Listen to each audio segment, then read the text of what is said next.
Yo, Z Lordian, you heard? Make sure you check that story of RoboCop by the bro Big Dice on World Star. You feel what I'm saying?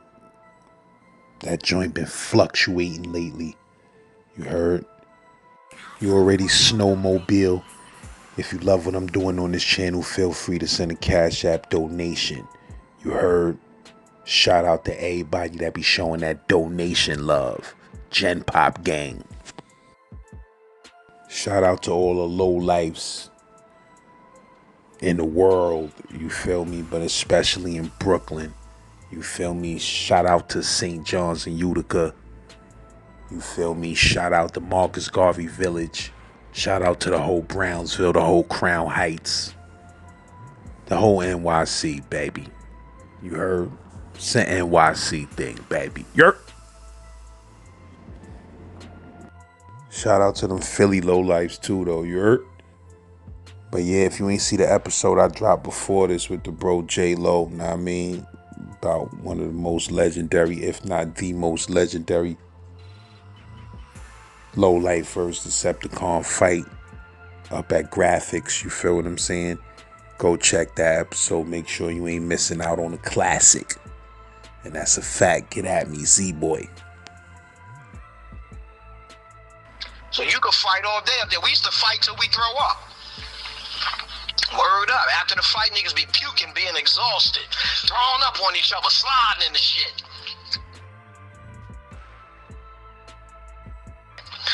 I was in Brooklyn House on 3 different attempt murders, man, including Officer David Gardner, who I didn't know was an off-duty cop at the time. You know, he was my sister's baby father. I wound up blasting this nigga whole chest open, and his bulletproof vest saved his ass. So they was not letting me go on that shit, family shit or not. And I stayed in Brooklyn House damn near a whole fucking year, living on the 7th floor. They had me in the D side, upper D3. And when I went up in Brooklyn House, that low life shit gonna follow you. All that shit. No blood and crip shit.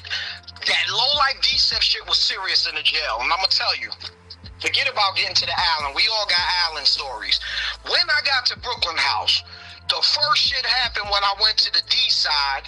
They put me in lower D1. As soon as you come in by the phones, you go to lower D1. They put me in there, and it's right by the day room.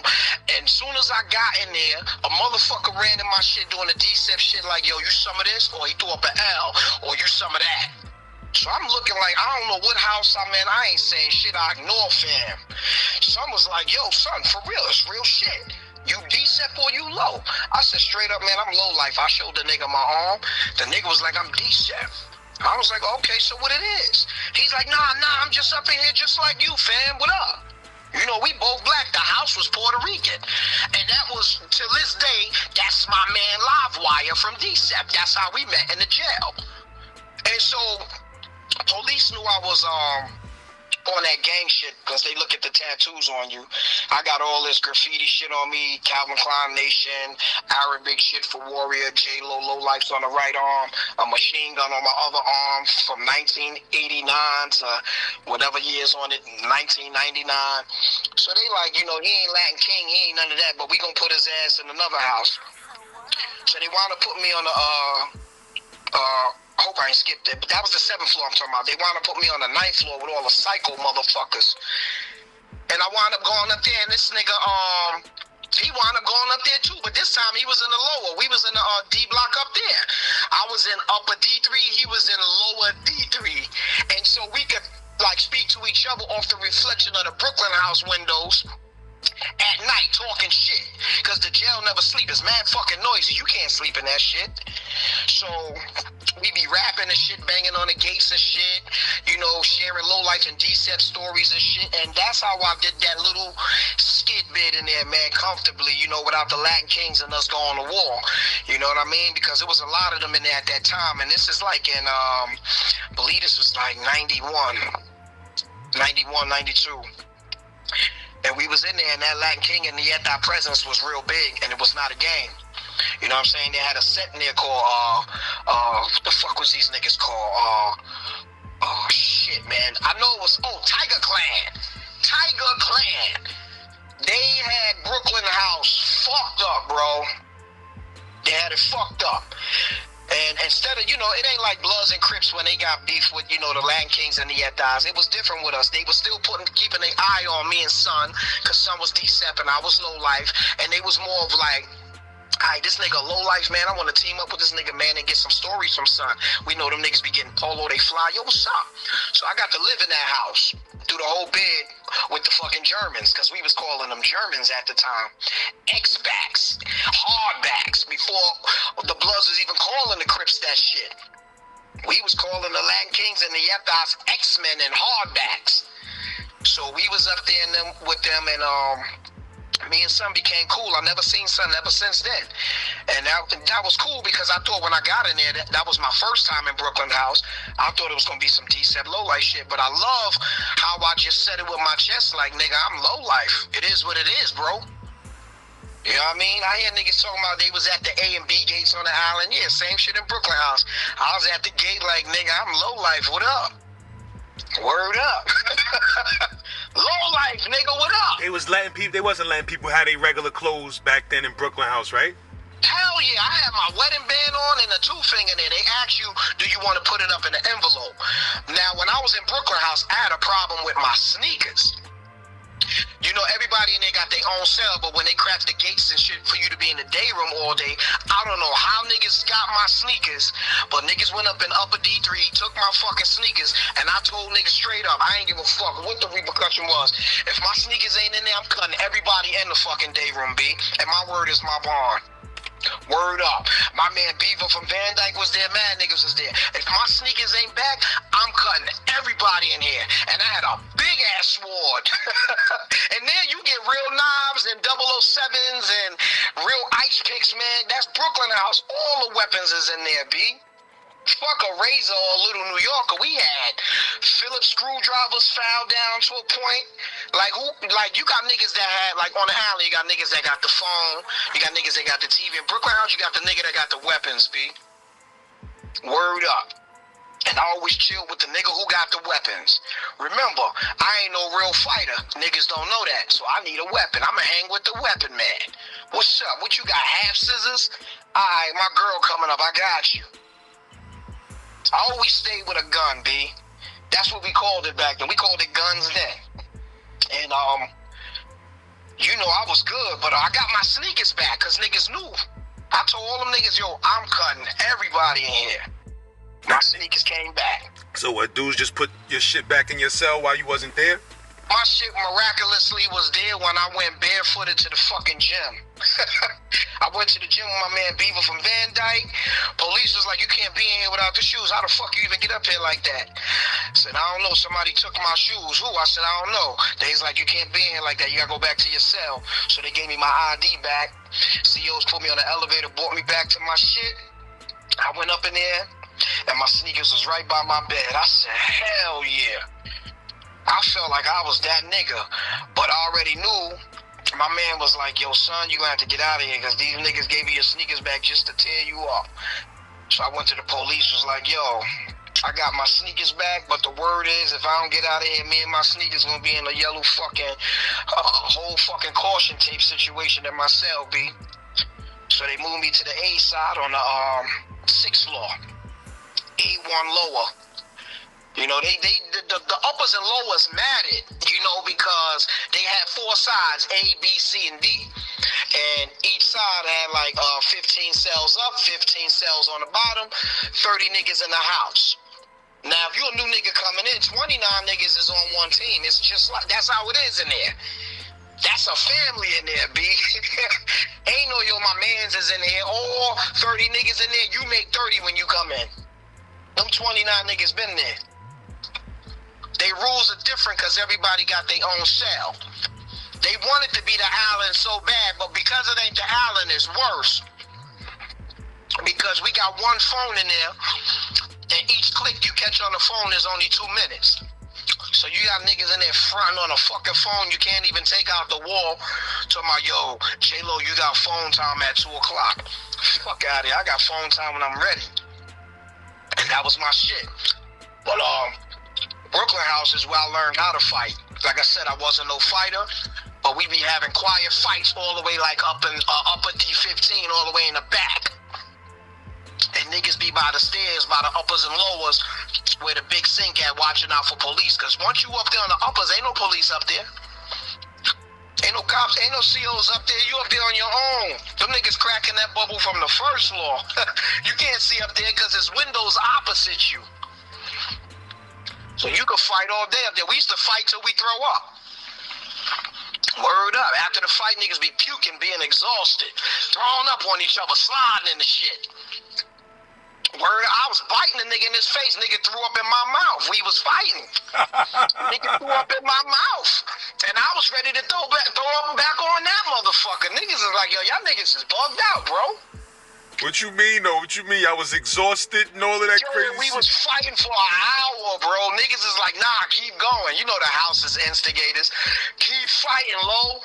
We in there fighting. Nobody winning or losing. The fucking hits are coming 1 mile an hour. Niggas fighting, throwing up on each other, sliding in the shit. Niggas peeing on themselves in hopes to tap out because he peed. Nah, you still gonna fight. I peed on myself trying to get out of fight. Nah, nigga, you gonna keep fighting. I'm like, yo, these niggas is crazy. I was begging for the island. Fucking Brooklyn house is fucked up. What y'all niggas was fighting over, though? Fighting over stupid shit. They give everybody table of bread. There's like 6 tables in the day room. Every table get a loaf of bread. None of the niggas in there, all the Spanish niggas don't eat the bread. They got their own shit going, their own little commissary, whatever. I used to take the loaves of bread and take it back to myself for later. I make sandwiches. Nigga like, yo, that bread was on my table. Nigga, this is not the island. That ain't your table. You can sit on the iron dick all you want. There's no beef, none of that. You can sit anywhere you want. I tell you, the rules are different. I took the bread, nigga, yo, shoot the fair one, bro. Don't blow it up, Jaylo. Take it to 15 in the back. And we go in the back. We fighting. The fight is amazing the first 3 minutes. Then after that, niggas is worn out, slamming each other. Yo, slam that nigga quiet, son, or we jumping you. So now you got pressure on you. Niggas walking by with half scissors and fucking knives and real knives, 007s. How they get it in there, I don't know. But anybody in Brooklyn House will tell you that's the rules. Niggas walking by, one of y'all niggas is coming out stab. So now that put the energy in you to fucking win. I'm in there fighting for my life, bro. We fighting for our life, me and biting, scratching, throwing up, sliding in it, faking like my eye. I tried to fake like I was knocked out. Niggas still stormed me. I got my ass up quick. Oh, he ain't falling for that? I tried to play like I was out. Niggas still stomping me.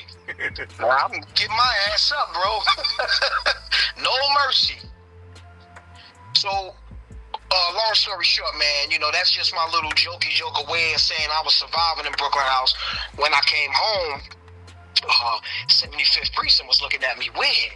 You know what I'm saying? Because the police, a.k.a. David Gardner, who I had stabbed and went there for, wasn't from their precinct, but definitely the antennas was up like, yo, this little bastard right here, he a cutting motherfucker. He a cutting motherfucker. Police was on the bullhorn from 75th talking about predicate. I was like, wow, these niggas know. These niggas know. I was telling my wife, she like, you bugging all that Illuminati shit. Ain't nobody after you. I'm like, yo, Nicole, they gonna kill me. I'm telling you.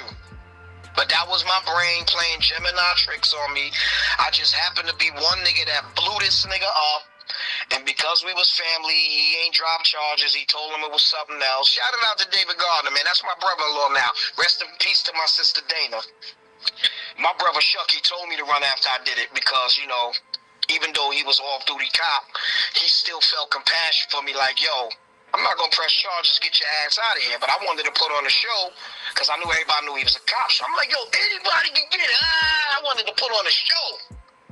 Fucking police came out of nowhere and got my dumb ass. All I seen was my brother, like, looking at the police car like, yo, I told you to run, stupid. And I thought I was going to go through the system on some shit I was used to, like 2 to 3 days. Them niggas kept setting my court dates a month apart. They was like, oh, it'd be September 3rd, next court date, November 5th, next case. What? Oh, shit started getting real. See, I'm one nigga that's escaped going up north. Only went up north as a juvenile. right? When I was in St. Dominic's group home. I've never been up north, but I've been to jail 19 times in 1 year. That's paperwork. 19 times without going up north. So they started sending me to a psych, the shrink. And I got disability. So if you've been locked up that many times in 1 year, you get disability. I still get disability. Word up, and I work. You see what I'm saying? I get disability. My checks was blue at first. Now them shits is the yellow ones, B. And yeah, man, I never went up north, man, only as a juvenile. You know what I'm saying? That was for stabbing the teacher at our old high school, Dean Fiore. I had stabbed son in the schoolyard with well, I ain't stabbed him. Let me reiterate it. That was the lie he told him. I threw a glass at him like a ninja star and it stuck in his chest and then one in his arm. You said it was a teacher? Yeah, the dean. His name was Fiore, Dean Fiore. At what school you said?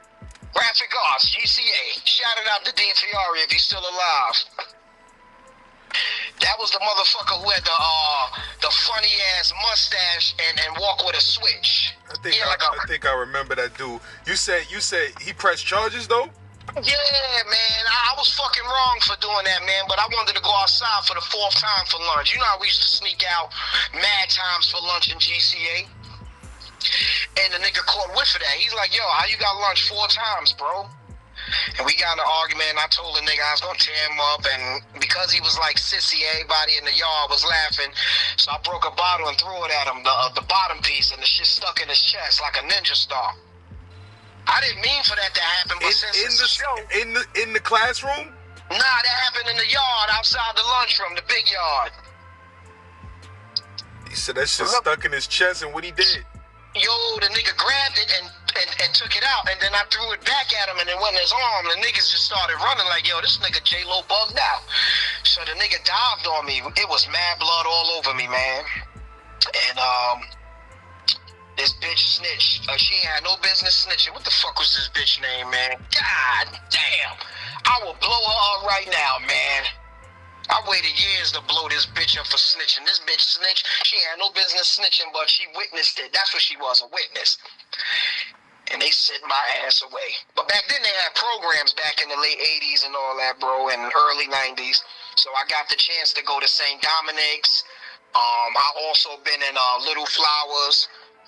You know, all the good shit when they had programs. You know, the boot camp, all that. Now, like after 91, 92, them programs stopped. You going to the Allen and up north. You gonna get on that plane and go up north, B. They wasn't even using buses at that time, I believe. You had to take the plane up top. And I was like, damn, I was spared all that shit, bro. I copped out to everything that was weak, bro. Everything. I was a copping out motherfucker. Word is bond. No up north time ever. Except for that stupid incident. And I kept all the paperwork ever that was ever on me from 1987 to not too long ago, you know what I'm saying? I had runs in with the law, like fights on the street, shit like that, you know. Nothing crazy, because, you know, growing up in Brownsville, you live and learn early. You know, by the time I was 17 to 18, I already got a taste of the system, you know? And that ain't what I want, you know, slipping and sliding and vomit. That ain't my shit, B. Straight up. Word. So, yeah, I had my fair share of all them bang-outs and shit, and putting in crazy work in Brownsville. That's a fact, right? All the way till I reached my 30s. And, you know, I ended up moving to the Bronx and shit. You know, I started getting my life right and shit.